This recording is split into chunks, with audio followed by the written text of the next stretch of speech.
تیسرا قول ہے دنیا کا مال زندگی کے آرام اور سکون کے لیے ہے، نہ کہ زندگی مال جمع کرنے کے لیے۔ اس قول میں یہ سمجھایا جا رہا ہے کہ انسان کو اپنے نفس کا غلام نہیں ہونا چاہیے۔ زندگی گزارنے کے لیے ساز و سامان اتنا ہی ہونا چاہیے کہ جتنے کی ضرورت ہے۔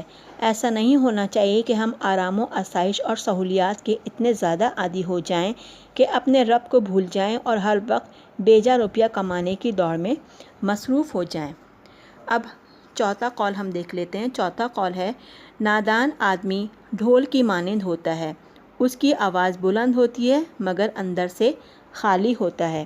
اس قول میں شیخ سعدی ہمیں سمجھا رہے ہیں کہ بہت زیادہ بولنے والے شخص کو عقل مند نہیں سمجھا جاتا، کم بولنے والے انسان کو معتبر جانا جاتا ہے، اس کی بات توجہ سے سنی جاتی ہے، مگر وہ شخص نادان ہوتا ہے جو کہ بہت زیادہ بول کر اپنی وقت گنوا دیتا ہے۔ وہ بولتا تو بہت ہے مگر اس کی سنتا کوئی نہیں ہے، اس لیے کم بولنا چاہیے۔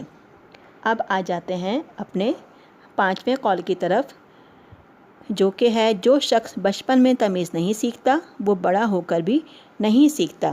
بچوں اس بات کو ہم بھی سمجھتے ہیں کہ اگر ہم شروع سے ہی بچے کو اچھی تربیت، عادات، طور طریقے، بولنے کے آداب اور اخلاقیات نہ سکھائیں تو وہ بچے بڑے ہو کر بھی اپنے رویے اور سلوک کو نہیں بدلتے، وہ ویسے ہی رہتے ہیں۔ تو شیخ سعدی بھی یہی بات کہہ رہے ہیں کہ ابتدا سے ہی ان باتوں کی طرف توجہ دینی چاہیے۔ چھٹا قول ہے اگر تو دنیا کی نعمتوں سے فائدہ اٹھانا چاہتا ہے تو لوگوں پر احسان کر جیسے اللہ نے تجھ پر احسان فرمایا۔ اس قول میں بہت گہری بات سمجھائی جا رہی ہے کہ اگر ہم اللہ کی مخلوق کے ساتھ رحم دلانہ اور محبت آمیز سلوک کریں گے اور لوگ ہم سے اس کے نتیجے میں خوش ہوں گے تو اس کا انعام ہمیں اللہ تعالیٰ کی طرف سے ملے گا، وہ بھی ہمیں اس کی مخلوق کو خوش کرنے کے نتیجے میں ہم پر اپنے انعام و اکرام کی بارش جو دوسروں کر کے دے غم گا۔ سے بے تعلق ہے وہ انسان کہلانے کا مستحق نہیں۔ اس قول میں بھی انسان کی سنگدلی کے بارے میں بتایا جا رہا ہے کہ جو انسان ظالم، جابر، سخت دل ہوتا ہے، جس کے دل میں کسی دوسرے کے لیے نرمی نہ پائی جاتی ہو، تو اصل میں وہ شخص خود کو انسان کہنے کے لائق ہی نہیں ہے۔ آٹھواں قول ہے دیوار کے پیچھے بھی بات کرتے وقت ہوشیار رہو، ہو سکتا ہے کہ دوسری طرف دشمن کان لگا کر سن رہا ہو۔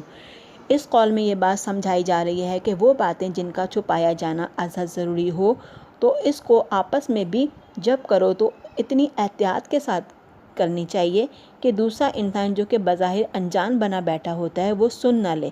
جیسا کہ اس متعلق ہم نے یہ محاورہ بھی سنا ہوا ہے کہ دیواروں کے بھی کان ہوتے ہیں۔ نواں قول ہے آسمان پر نگاہ ضرور رکھو مگر یہ مت بھولو کہ پیر زمین پر ہی رکھے جاتے ہیں۔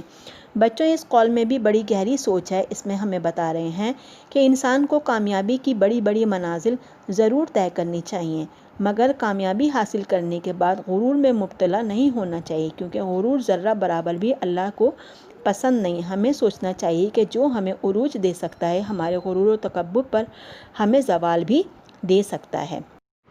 10واں قول ہے ہمارے پاس بری عادت والا انسان اپنی بری عادت کی وجہ سے ہمیشہ مصیبت میں پھنسا رہتا ہے۔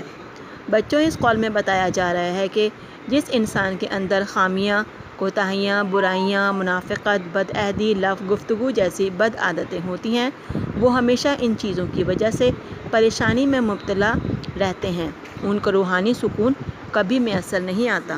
11واں قول ہے بات اس وقت کر جب تجھے یقین ہو کہ اثر ہوگا، بے فائدہ بات کر کے اپنی قدر نہ گھٹا۔ اس قول میں یہ بتایا جا رہا ہے کہ ہمیں جب کسی کو اس کی بہتری کے لیے کچھ سمجھانا ہو، بتانا ہو تو ہمیں وہیں یہ کوشش کرنی چاہیے کہ جہاں ہمیں اس بات کا یقین ہو کہ سامنے والے پر ہماری بات کا معقول اثر ہوگا، ہماری بات سن کر اس کو سمجھے گا، مگر آپ کو پتہ ہو کہ یہ شخص کبھی آپ کی بات کا اثر نہیں لے گا تو اس پر اپنے الفاظ اور وقت کو ضائع کرنا بیکار ہے۔